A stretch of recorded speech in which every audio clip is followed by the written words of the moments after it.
I never imagined an old forgotten car could change my life.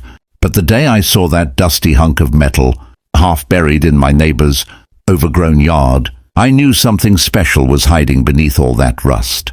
It was a Rolls Royce Silver Cloud, 1959, maybe 1960, an icon of elegance that time had swallowed.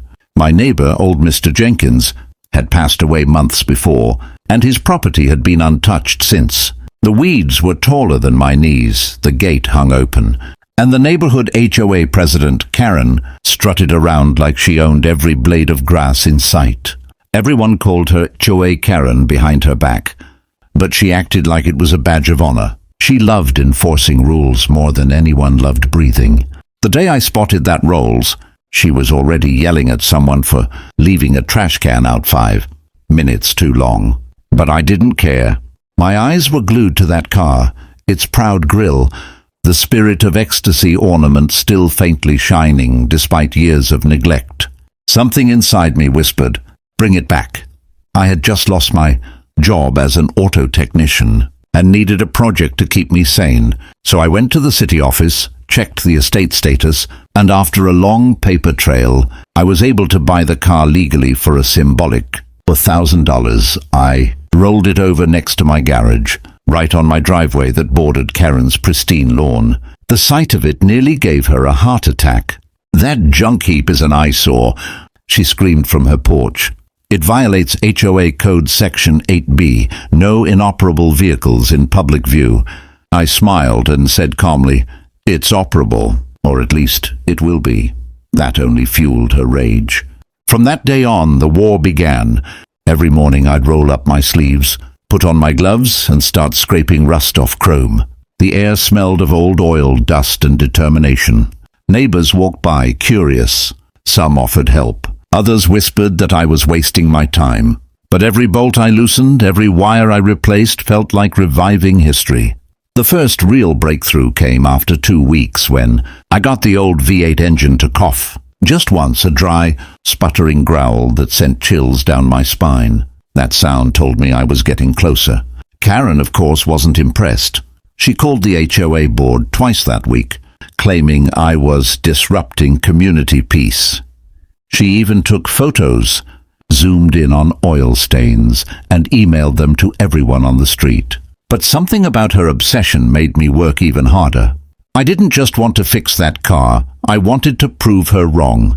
Late nights turned into early mornings. I ordered parts from collectors overseas, the garage filled with the scent of polished paint and dreams. One rainy afternoon, as I was sanding down the rear fender, I heard footsteps behind me. It was Karen, holding a clipboard like a weapon. "You've had that car sitting here for over a month," she snapped. "It's officially classified as a nuisance item." I wiped sweat from my forehead. "It's classified as art in progress," I replied. With a smirk, her lips tightened. "If it's not gone by Friday, I'm reporting you to the board, and they will fine you." She stormed off, heels clicking like gunfire. But that Friday came and went, and the car stayed. So did I. Then something unexpected happened. One morning, a man in his 60s stopped by. "You working on that Silver Cloud?" he asked. I nodded. "Used to have one just like it," he said, running a hand along the dusty fender. "That car's got soul." His words hit deep. He introduced himself as Richard, a retired mechanic who once restored classic Bentleys. He offered to help me on weekends, just for the love of it. Together, we rebuilt the engine block, rewired the dash, and replaced the rotted leather with fresh, deep burgundy hide.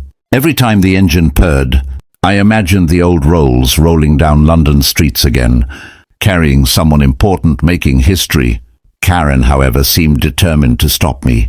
She started timing my work hours, filing noise complaints, even when I was just polishing chrome by hand. Once, she stood across the fence with her phone, recording me as if I were committing a crime.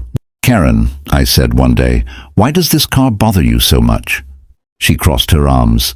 "Because it's not yours to flaunt. This neighborhood has standards," I laughed. "So do I." Weeks passed.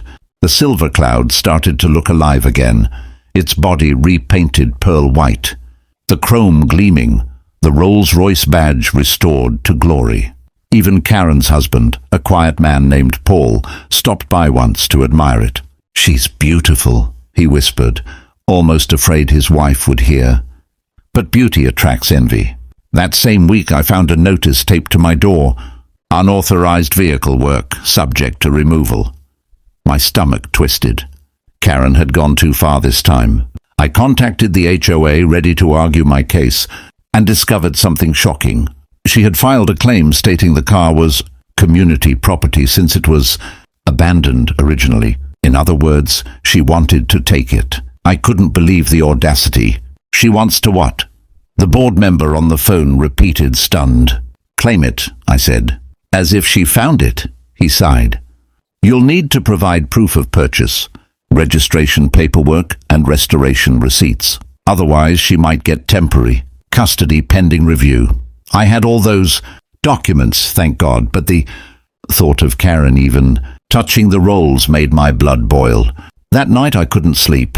Rain hammered the roof while I sat in the garage, staring at the car that had become part of my soul. The Silver Cloud gleamed under the single hanging bulb, every curve whispering defiance.